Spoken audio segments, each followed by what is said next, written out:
The world of investing really frightens me because I I know so few people who are qualified to run a business. Like, and I don't mean like Right. school qualification. I mean like I don't. I just feel like I've seen what happens when the going gets tough, and it always does. And I'm like, man, is that the person I'm gonna, if I'm in a jungle for 2 weeks by myself, is that the person I want to be with? And that's how I Yeah. sort of think about startup founders. Tell us, I mean, give us some secrets. What do you look for when Well, when you're investing in business? I understand that. Yeah, I think there is a certain risk tolerance that, in general, you'd have to be an investor in this space, and this, especially if you're an angel investor, if it's your own capital, or if you really, like I do, have a strong sense of understanding of like wielding other people's capital. And then, so there's a certain risk tolerance that just has to be there, or it gets really scary for you.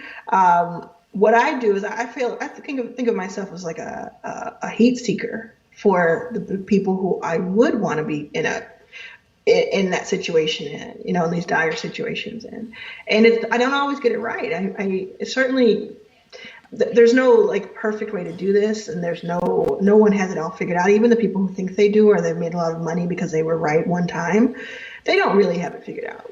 They're lying to you or themselves. But the whole point of it is like, if you can be, if you're 10% right, and that means that you're able to help catalyze something that goes really well, and something that changes the lives of thousands or millions of people, which we have the ability to do as startup founders and startup catalyzers.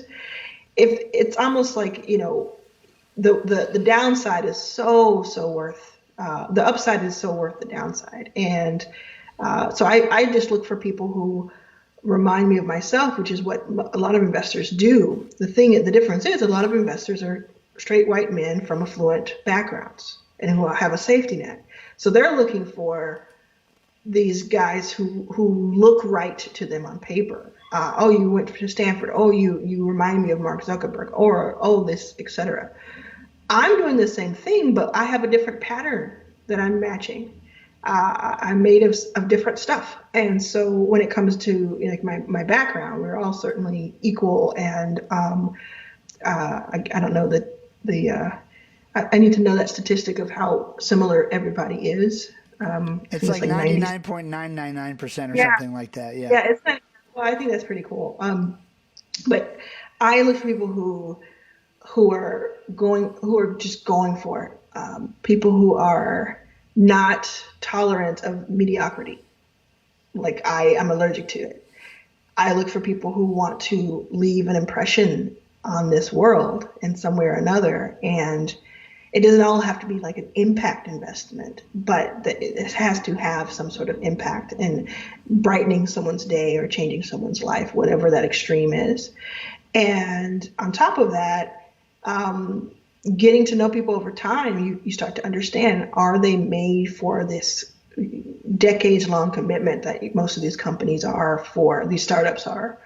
Or are they doing this because they saw it in a TV show, or they read a headline about somebody raising $1 million and they think that's the quickest way to get out of their current situation? Those aren't really exciting to me, no matter who you are. On top of all of this, I get to meet with thousands of Black and brown founders, women founders, LGBTQ founders, and just be a small part of their world. And when you're around people, we talked about mentorship before. The mentorship doesn't have to like go in one direction. I mean, when you're around people and you're around that inventiveness all the time, like, there's not a day that goes by where I'm not learning about something. It's really exciting, and it's thrilling, and it's intoxicating. The key is to keep sober enough where through all of that, you're also saying, okay, what do I feel with my sets of ideas and my thesis and these different standards that I have? What do I think has the best chance of pulling this off? And you kind of go for it, and you get conviction around it.